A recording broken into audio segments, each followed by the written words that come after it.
Here we have 69-year female who came with history of vaginal bleeding for a few weeks. And at first we got a CAT scan, and here we see a heterogeneously enhancing mass in the cervix, probably even reaching up to the vagina, and some extension to the parametrium. Yeah, this is the axial, and also here we can see this mass here, and even probably touching the anterorectal wall. Sorry. And apart from that, there is this lesion, which looks like a bowel loop, but if we see this scene image, then it looks like a implant or nodule. And there are some other findings. So there is a IBC thrombus. Sorry. And then the patient got PET, and this was super hot on PET. So this is the bladder, and here we have very hot lesion that we saw in the CAT scan, and also we have this lesion nodule, which is again very PET avid. Also we had another lesion on this side along the right paracolic gutter area. And then we got MRI. MRI was without contrast. I don't know why, but yeah, it again shows this heterogeneous lesion in the posterior uterine cervix area, probably even reaching up to the vagina upper portion. Again, we see the similar nodules.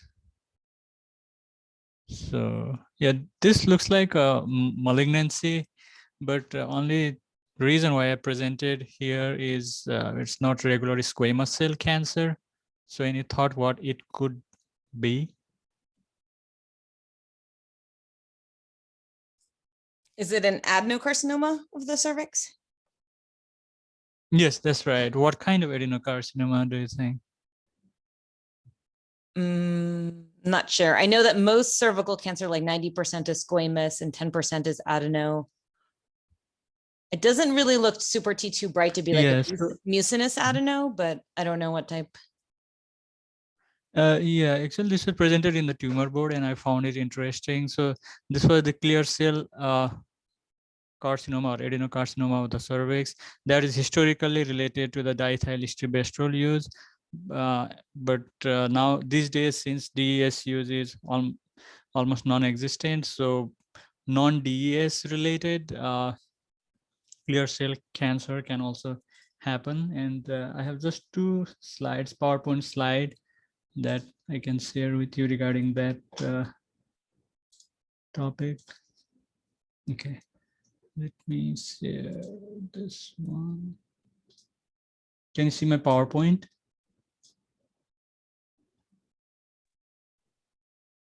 Can you see my PowerPoint? Yes, I see like half the screen. It says case 1, 68-year-old female. Yeah, that's it. So these are some of the selected images that I put. So this we already, and this patient also had some other findings related to the malignancy. So we have the DVT here going on, and then also multi-embolic infarcts. So just 2 slides for this one. So as we know, the cervical clear cell cancer is a very rare type of adenocarcinoma, and it is associated with the maternal DES use, and it is not associated with HPV like squamous cell cancer. The interesting thing is it's bimodal age distribution. One is, like around like 20s to 30s, and the other is in the 70s, 80s. And the difference being DES related, it's earlier, which we do not see these days because DES is non-existent almost. We don't use it. But it was very heavily used in the 70s and 80s for the to prevent abortion. As we can see, the advertisement, abortion, miscarriage, premature labor. To prevent that, they used to use diethyl, but also in the cattle, in the beef, they used to use the DES. So for now, the importance of knowing this entity is that usually it differs from the squamous cell cancer by non-DES related clear cell, usually seen in advanced stage, like in hours, like 68. And there's no, there might not be history of smoking. And important thing is it has lower frequency of abnormal cervical cytology because there is no absent precursor lesion, unlike in squamous cell cancer where we have those all CIN things going on. And also importantly, it is usually endophytic rather than the exophytic, so that when we do the pap smear, we might not get the abnormal cell because they are more endophytic rather than exophytic. Regarding prognosis, clear cell histology itself does not portray into worse prognosis. They say it might be slightly related to higher risk of lymph nodal spread, but otherwise the prognosis and the treatment are usually the same. Another important fact is that we might see increased proportion of clear cell or adenocarcinoma because now we have the very widespread use of the HPV vaccination, which causes reduced total squamous cell cancer in the cervix, thereby increasing relative increase in the adenocarcinoma. Yeah, that's it from me. That was great. I did not know that they put it in beef, which is kind of scary. And yeah, that was a really great historical review. Thank you. Okay, Welcome. Ben, are you ready? Yes, absolutely. So this was a general reminder to look at all the information included on the images. This was a CT abdomen and pelvis that was done. I'm just gonna scroll through it slowly. And when I get to the area of interest, I'm gonna scroll even more slowly. Obviously, this was a male patient.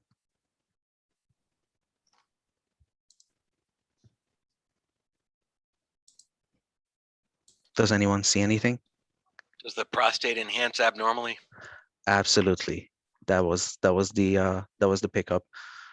So subsequent to this exam, urology actually ended up doing dedicated imaging, and an MRI for prostate was performed, and there was this prostate lesion and a metastatic lymph node. But it's a good reminder, just because the modality you're looking at is not the diagnostic modality used generally in the diagnosis of that entity, it sometimes can be picked up on a different modality, and you can suggest further workup and be tremendously helpful.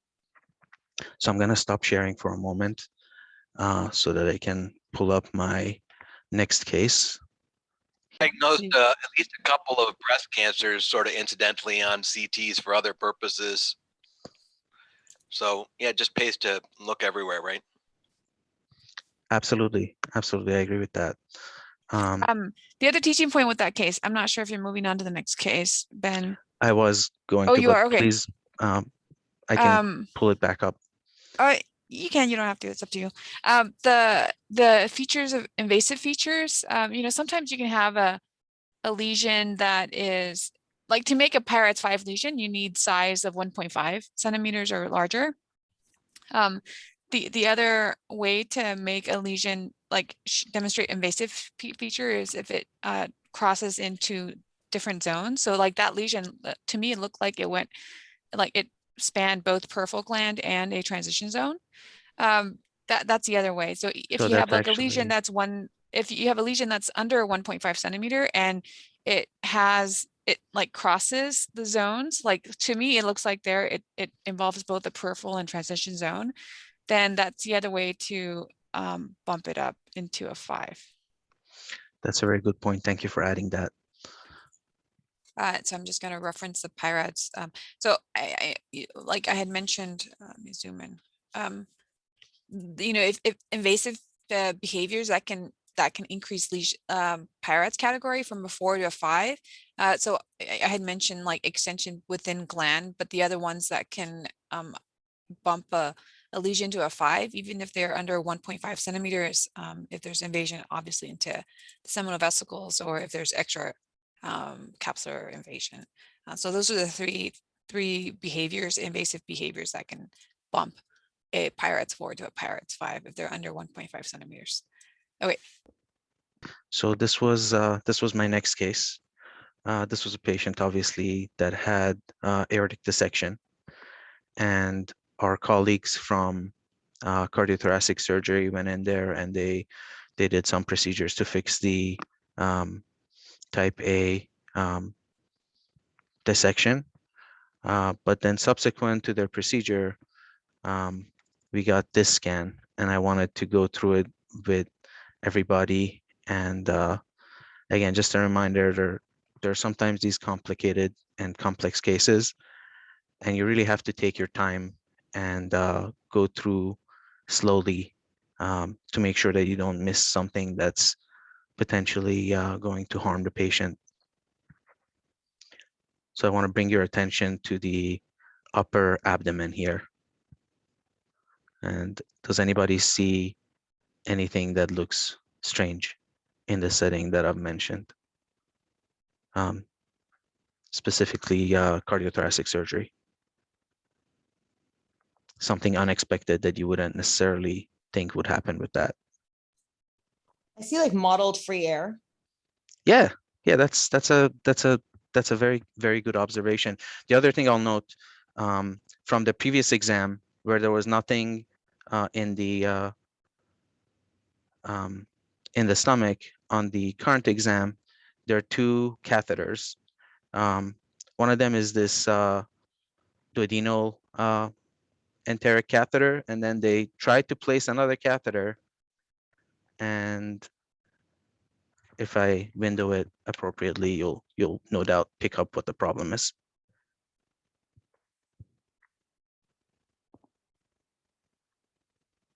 Yeah, it looks like one of them is behind the stomach, like extraluminal.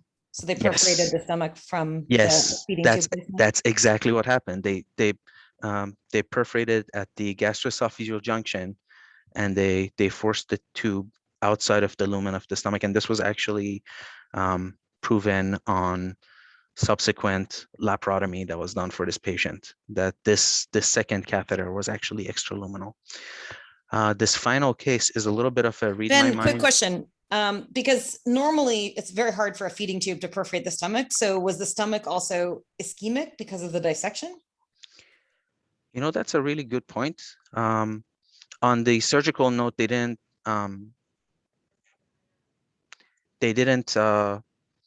note a problem with the stomach, but I think the perforation of the gastroesophageal junction was a little bit higher up. It's possible, that's a very good thought, it's possible to have that happen in this setting, but I don't think it was what happened in this case. I think they were just very rough with placement of this catheter.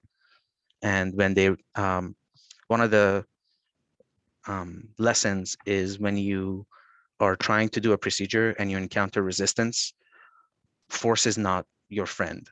You have to take a step back and think about what potential problems may be happening, and consider a possibility that what you're trying to do isn't being accomplished as you expect. And I think they did not think about that in this setting, and they just kind of tried to force it through. And that's how we ended up here. So this is just for context. This is a young female that came into the ED, and she was having some abdominal pain at the time. The ED actually ended up scanning the patient on two separate occasions. On one occasion, she also has renal dysfunction and has this peritoneal, this tunneled peritoneal dialysis catheter that you can see here. So she came into the ED and she was having some discomfort. And on this first examination, something was brought up by the person who read the exam.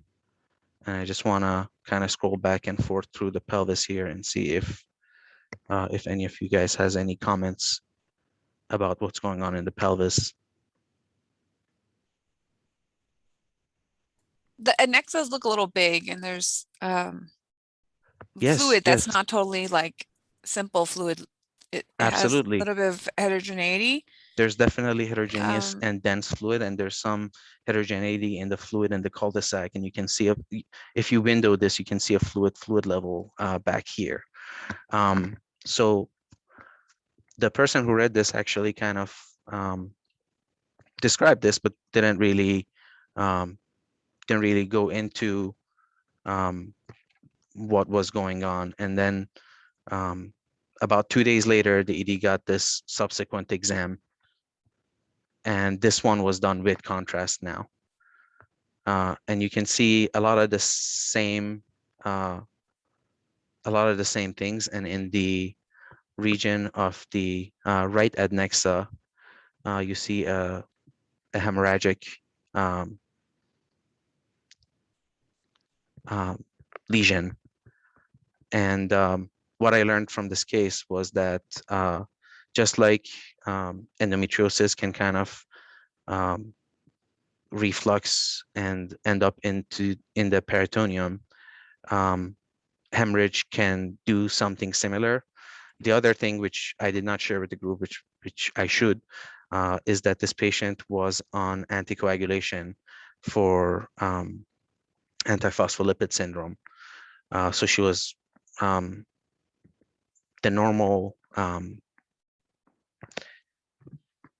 response of the body to stop bleeding was not in place, and she may have been bleeding more than she would have otherwise. But the reason for this second examination was that the clinicians that were taking care of the patient noticed that there was hemorrhagic fluid coming out of this peritoneal dialysis catheter. And Cool. So it was this basically was, like a ruptured hemorrhagic cyst that they were able to diagnose because of the PD catheter too. yeah, yeah, it was something that I think I wasn't aware that this would be a cause for like significant amount of hemorrhage that would be visible. But in this case, because the patient has a peritoneal dialysis catheter, some of that fluid was picked up, and then they did this study, and that was what was going on. And I hadn't seen this before, so I wanted to just take a few moments and share that with the group. So those were my 3 interesting cases for the week. Cool. awesome. Thank you, Ben. Okay, I'm going to share my screen.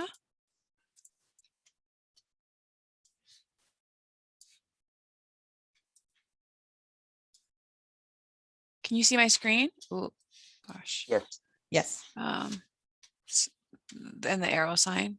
Hold on a second. Okay. Okay, so this patient had dysphagia. I'm going to withhold the history for now.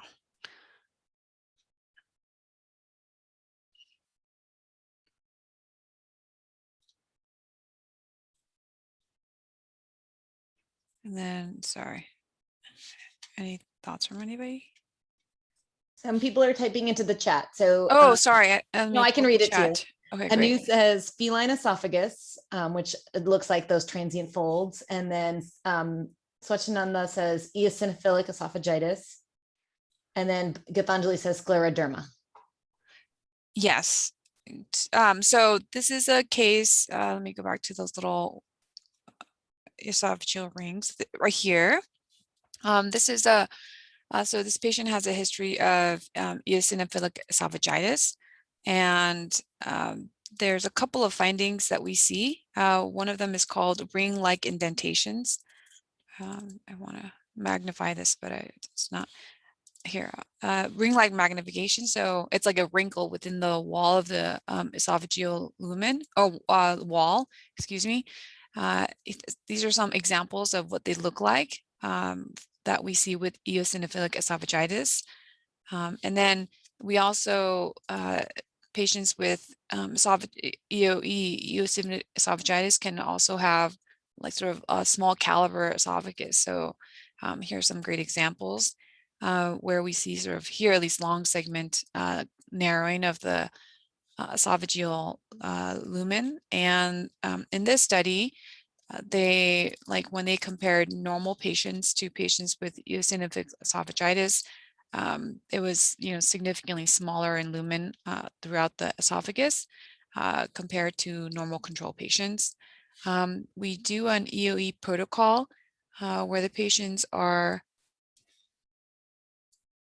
where we have patients do continuous swallows of the barium so that we can get a pretty nice long segment distension of the esophagus. And then we take measurements sort of at the aortic arch, the carina, and then just above the GE junction so that we have sort of measurements. And so this patient measured smaller compared to sort of normal patients. So this is an example of EOE. Nelly, I didn't know about these measurements. So there's something online where you can compare them to the normal? No, I just, let me pull up my Chrome thing again. Here it is. So in our EOE protocol, our gastroenterologists ask us to give measurements. So we have the patients on supine, or you could do prone RAO, just oblique. And then we give them measurements, just continuous swallows, as I mentioned, just so that we get a nice full distension of the entire esophagus. And then I give measurements. I just reference this paper. I get the measurements at like 3 segments near the aortic arch, at the carina, and then 1 right above the GE junction. This is a thoracic vertebral body level.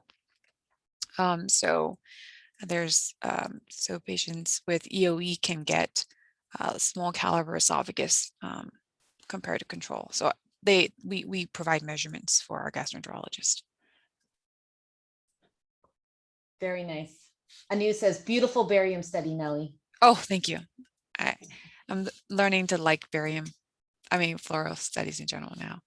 Nelly, can I send my fellows to you?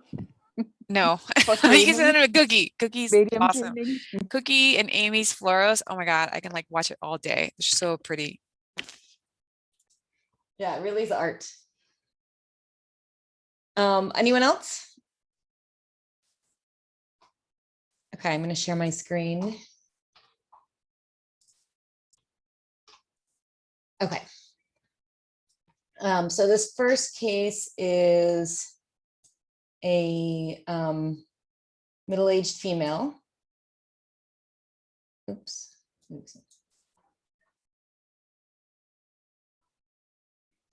You can start seeing that there is a cystic mass.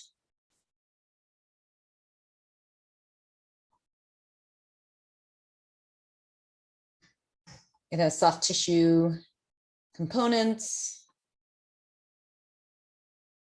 This is the cervix, this is the uterus, so we can see, and then this is the endometrium.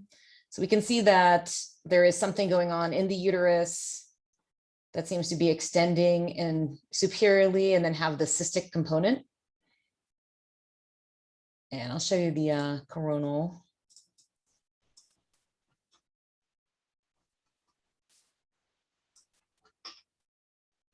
Where is it? Okay. So this is our uterus. This is the lesion. It's kind of busting out of the uterus, has the cystic component. And then it also has a component that seems to be going into the gonadal vein here and up the IVC and into the heart. Oui. So what do you guys think?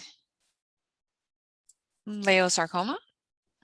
Yeah, that's what we thought this was. I've never seen a Leiomyosarcoma. leiomyosarcoma have such a big cystic component. Yeah, sometimes you see the cystic component in the, what are they called, triple MTs? I don't know, what's a triple MT? Mixed malignant malarian. Oh, I think those are more complex. okay. And we did do an MRI and you'll see that, that was cystic. And then this stuff here looked gray and frondy and all that stuff. So we thought it was just maybe like an atypical leiomyosarcoma that was invading the gonadal vein and the IVC. The patient went to surgery and this turned out to be invasive leiomyomatosis. So this was a fibroid or an atypical fibroid that grew into the gonadal vein and up the IVC. and into the heart. They approached the case like a leiomyosarcoma. They were preparing to do an entire IVC resection, but they opened up the IVC and this thing just peeled right out, and they were able to preserve the IVC. And the final path was invasive leiomyomatosis. So I just want to tell you a couple of things about it. This is a type of fibroid that is somewhere between benign and malignant. They say it has a quasi-malignant behavior. About 10% of these will recur. So it has a fairly high rate of recurrence. Very rarely it can also metastasize. And then I do want to also clarify that, so fibroids are considered benign. Leiomyosarcomas are malignant. They are not related to each other. But there is this sort of intermediate category that is like these unusual fibroids. This includes intravenous leiomyomatosis, disseminated leiomyomas, and benign parasitizing leiomyomas. And these pathologically are considered to be sort of in a pre-malignant or quasi-malignant potential. And I read this whole article, it's a pathology article, but basically they look very much like fibroids on pathology, but they have additional mutations that cause them to have this invasive behavior. So we thought this was a pretty crazy case. We were pretty sure it was going to be a sarcoma, and luckily for the patient, it turned out to be a benign intravenous leiomyomatosis. So pretty cool. Very cool. Okay, this next case, this is for the Arkansas group, or just made me think of them. What do you guys think about this? So this is a patient that has this diffuse thickening of the gallbladder wall.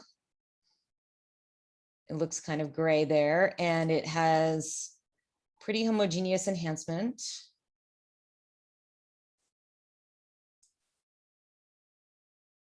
And I'll show you guys the diffusion.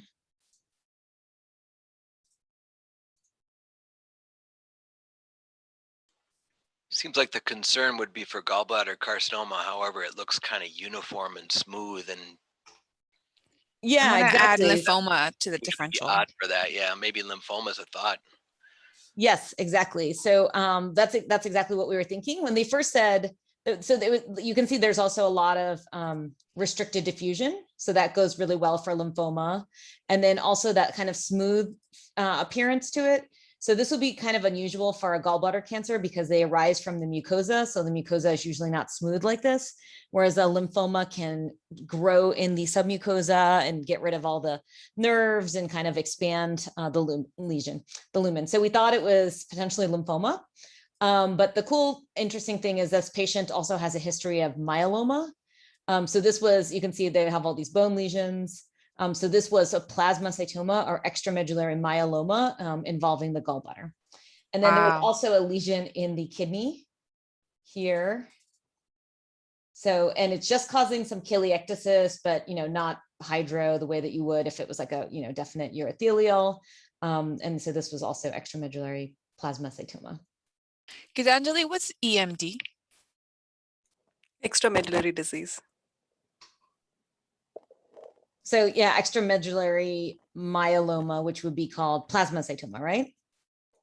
Yes, I think when you see it outside the marrow, and if it's a diffuse systemic disease, we call it as extramedullary myeloma. Plasmacytoma, the word is reserved for a localized single lesion. Yeah. And then Swachchhanda is asking about adenomyomatosis. So adenomyomatosis, usually you'll see cystic spaces in the wall. You can get a thickened wall, but it would not look like this. It wouldn't have all that restricted diffusion.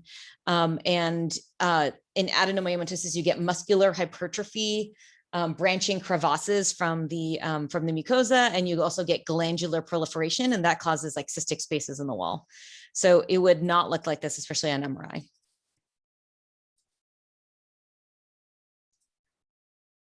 Okay, this is my next case.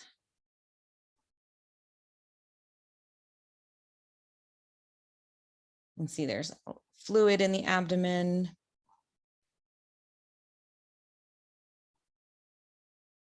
Cystic lesion in the right lower quadrant. It's ruptured.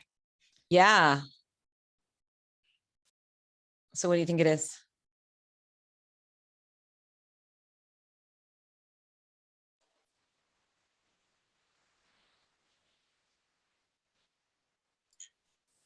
Sorry, where's the appendix?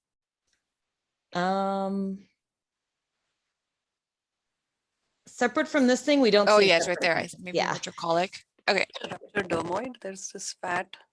No, so it's actually, this is the appendix. So this is the origin of the appendix, and then it balloons out into this thing. Oh, so it is appendiceal. Yeah, Mucous exactly. So appendiceal. this is just an appendiceal Stomach mucinous semi. neoplasm that had Yeah. ruptured. And it's a nice example of seeing it actually rupture. And then it has calcification in the wall, which you can often see with mucinous neoplasms. So just a couple of points about these appendiceal mucoceles. One thing is, initially this was thought maybe this was an ovarian cystic neoplasm. The ovary is actually here. The gonadal veins go into this thing. And in general, if you have like some process in the right lower quadrant, always think about the appendix and look for the appendix. These range from low grade to high grade tumors. The low grade ones cause what we call pseudomyxoma peritonei, and what the pathologists call adenomyosarcoma. Basically, it's a lot of mucin, but not a lot of cells. So if you were to tap this, you would get a lot of mucin, but you might not get actually malignant cells. In this case, the patient had a hernia and also disruption of their fascia from a prior surgery. And so some of this mucinous deposits have gone into their abdominal wall. And then one of the things they use to treat this is HIPEC, which is heated intraperitoneal chemotherapy. And so some of the things that the surgeons want to know is the distribution of this, because they basically have to remove as much of the mucinous material as possible, strip the peritoneal lining, remove any organs that it's stuck to. But an important thing is that they actually also want to remove anything that's like going into the portal hilum. And this is one of the trickier areas. So getting into the portal hilum here and scraping out all of this mucinous stuff is difficult. And then also mobilizing the liver and getting to the hepatic dome is also difficult. So they do want to know the distribution of and especially in these tricky areas where the fluid is. And in this case, unfortunately, they'd also have to debride the abdominal wall. There's another thing called mucinous adenocarcinoma of the appendix that has a much worse prognosis. And that's where you might actually see peritoneal carcinomatosis and actually cellular deposits in the omentum. That's different than this pseudomyxoma kind of low grade adenomyosinosis. Okay, this is a cool case. Oh, Nelly has another one. Okay, I'll just do this one and then you can go, Nelly. This is a interesting case. So this patient had right upper quadrant pain. You can already see they have something in their back and in their right anterior pleura. This is what their liver looked like. You can see that there's some perinephric lesions bilaterally. Some retrocrural soft tissue. And then there were also like other lesions that looked more cystic, like this one. And the portahepat, yeah. Yeah, and this one. So any thoughts? Any syndrome associated vascular malformations? Are these multiple vascular malformations? Beautiful. So yes, that's what we think it is. I don't have path proof because we felt pretty confident about this, and I'm going to show you the MRI. But my colleague Amir kind of brought that up, and we thought it was a really good thought because you can see that they're lobulated lesions. They have phlebolytes within them. Multiple have phlebolytes. These guys are probably just these cystic blobby ones are probably lymphangiomas, but we thought these other ones were some kind of veno-lymphatic malformation. And then this is what the MRI looked like. So you can see that they're very T2 bright. So we think that there's probably a lot of, lymphatic, like a fluidy kind of process here. The big one, the probable lymphangioma is here. So lymphatic malformations, they can be macrocystic or microcystic. So this is probably more of a macrocystic one, and these were probably more microcystic. We also think this liver, I don't have any proof about this and I couldn't find it, but I actually think that this might be like lymphangiectasia proliferating within the liver, given all these other ones. And then even the stuff in the chest and the back was also pretty bright. And they did have some delayed enhancement. So I'm going to show you guys a radiographics article, but they didn't have much arterial enhancement, but then by the delayed phase, there was a bunch of enhancement. So you can have a lot of capillary proliferation and sort of a combination of venous and lymphatic channels. And let me just show you. I was wondering if this could be HHT, hereditary hemorrhagic telangiectasia. Maybe. Oh yeah, you mean like yeah, because even in the liver. Well, let me show you the liver again. I know in the liver you get all in HHT you get all those little vascular shunts and stuff. I didn't see them like that as much. Oh, maybe. Yeah, that's a really good thought. So yeah, this could be in that spectrum. Never seen such extensive involvement in HHT. So I'm not sure if this fits in, but yeah, maybe with the liver thing I thought, because remember I showed one case where the liver looked like this. And yeah, and one of the signs was also a big hepatic artery, which I don't see here, but that's a really good thought. It could be, these could be like little vascular shunts or little hemolymphatic malformations too. Cool. And somebody else was asking, saw a case similar, it was Klippel Ternani. Yeah, and I think the phlebolyts are also a really nice clue in this case. So pretty cool. I forgot to go over this with the venolymphatic thing. So this is from this radiographics paper. And just a quick point, which is that there are infantile hemangiomas, which babies have, and they basically involute as the baby grows. And then generally these vascular malformations get broken into low flow and high flow. And the high flow ones are going to be like AVMs, and they're going to be treated with embolization. So that's when you have an artery, a web of vessels, and then a draining vein. And then these low flow ones are a combination of venous, lymphatic, or venolymphatic and capillary. And these tend to be T2 bright, but they can have macrocystic or microcystic components, septal enhancement, and then also slow venous flow with phlebolyts. And these are the ones that IR will treat with sclerotherapy. So we have like our pediatric IRs are actually doing a lot of these for young adults that are children that have these large venolymphatic malformations, and they'll do repeated therapies and they actually have really good success with them. So. Okay, that's it. Okay, let me share my screen. This is a patient who's had like a prior splenectomy complicated by an injury to the colon, and so then the patient had abscesses and stuff, and which were drained mostly, and then came in with acute abdominal pain, leukocytosis.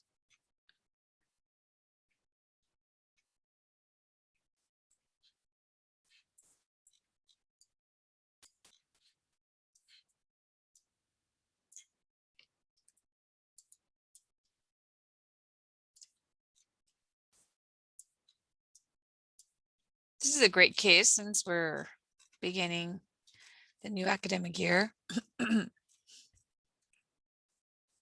Acute care imaging. I feel like there's like a localized small bowel dilation, like almost like an internal hernia with some decompressed distal loops. Yeah. So yes, that's right. So there's a sort of clustered loop of a small bowel. I think the downstream bowel is collapsed, and there's not really upstream dilatation. So this patient went to and I guess maybe the mushroom sign here. This patient went to the OR and had a closed loop obstruction around a single band of a very dense adhesion, likely from the surgeon said from a drain tract from previous abscess drainage. So this is a nice case of a closed loop internal hernia obstruction from a dense adhesion. Yeah, and actually I shouldn't have said internal hernia. I should have said closed loop, because most of the ones that I have that end up being closed loops, like they're not really from an internal hernia. They're like from an adhesion. Oh, that's a good point. So should I be saying just in general closed loop as a more generic term rather than internal hernia? Yeah, I think that's what I That think. makes more sense. Yeah, I'm yeah. open to what the group thinks, but I feel like that's a bigger term. And then most of the time, like Yeah. I'll be going in the op note to see like, oh, where was my hernia? And then they never really even talk about it. And then they're like, oh, there was just an adhesion or something. And I don't think they're true. Most of the time, they're not true hernias through like a mesenteric defect necessarily. Oh, that's a great point. Yeah, that's a good thought. I'll use that descriptor in the future. One interesting thing about your case is that there was contrast in the colon, which made me think that like if it Oh, was rectal contrast. That was, sorry, Oh. that was administered because a patient had a repair of a colon injury. So we wanted to make sure there was no leak. And so we administered rectal contrast. Okay, because sometimes we'll do it just to see if it gets to the colon, and then we kind of say like, okay, it looks, obstructed, but maybe it's partial, and then they kind of don't like to go back in if it's partial. They'll try to see if wait it out. Oh, gotcha. I do have one more, but does anyone else have any? Steve said he had one to show, but now he has to go do a consult. Okay, I'll show this one. Maybe he'll come back. Okay. This is an ultrasound, so I have to be careful.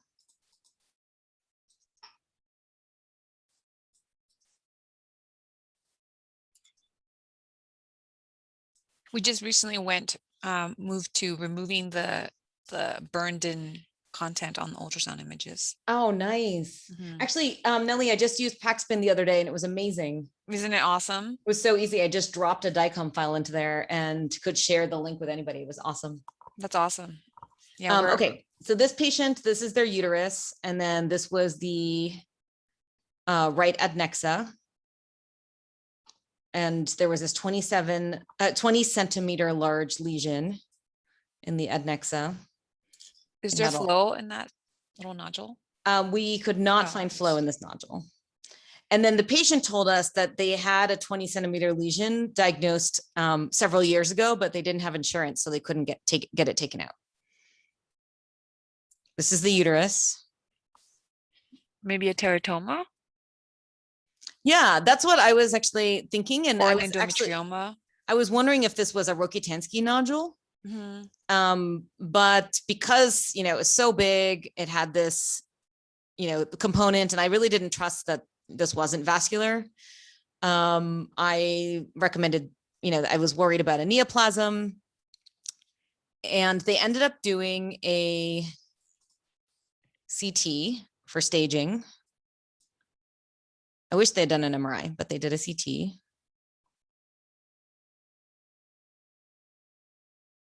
And it didn't really help. Basically, we can see that this is the left ovary over here. And then we've got this 20 centimeter mass. It looked like it had multiple components to it. We didn't see any peritoneal disease. We were still concerned about an ovarian neoplasm. So this was resected and it came back combination clear cell and endometrioid cancer. The one major point I wanted to make about this is that clear cell and endometrioid cancer are both associated with endometriomas. And so actually a lot of this was blood. And then the solid component is where the clear cell and endometrioid cancer was. And so I do think that this was a large endometrioma that had malignant transformation. And that endometrial tissue can either turn into endometrioid cancer or it can turn into clear cell cancer. So this is kind of a nice companion case to Swachchhanda's where he showed a clear cell of the cervix. So I guess this clear cell adenocarcinoma it can be of the endometrium, it can be of the cervix, but if the endometrial tissue is in the ovary, it can also give you clear cell carcinoma of the ovary.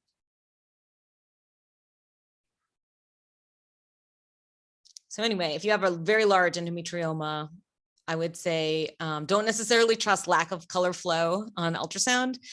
Maybe get an MRI, and if you see any enhancement on the MRI, it can have malignant degeneration.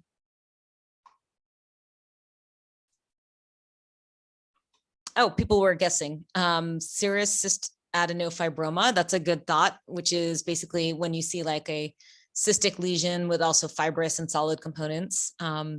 And then Anu got it. It was basically an endometrioma, but with malignant degeneration. Okay, anyone else?